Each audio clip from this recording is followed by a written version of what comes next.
शेतकऱ्यांचं ठिबक सिंचन योजनेचे 3 वर्षाचं अनुदान रखडल्यानं विरोधकांनी विधानसभेत सत्ताधाऱ्यांना धारेवर धरलं। मागच्या 3 वर्षापासून ठिबक सिंचनासाठी देण्यात येणारं अनुदान शेतकऱ्यांना मिळालेलं नाही। तसंच गेल्या 2 वर्षाचं आणि चालू वर्षाचं असं जवळपास 410 कोटींचं अनुदान शेतकऱ्यांना मिळालेलं नाही। कोल्हापूर जिल्ह्यातल्या आजरा परिसरात ब्लॅक पॅन्थरचा वावर असल्याचं स्पष्ट झालंय। काही दिवसापूर्वी आजरा तालुक्यातल्या पारपोलीच्या जंगलात वन विभागानं लावलेला ट्रॅप कॅमेऱ्यात ब्लॅक पॅन्थरमध्ये कैद झाला।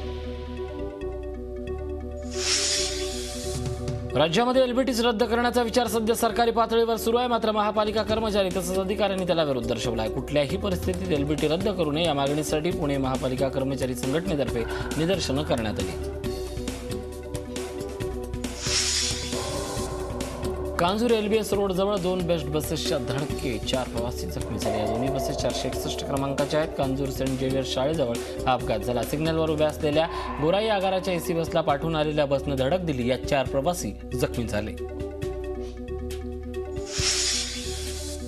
रात्री उशिराच्या लोकांना घराकडे परतणाऱ्या स्टेशन मास्टरवर जीवघेणा हल्ला करण्यात आलाय। लूटमार करण्याच्या हेतून हल्ला करण्यात आला असून यात स्टेशन मास्टर नारायण शेळके गंभीर जखमी झालेत।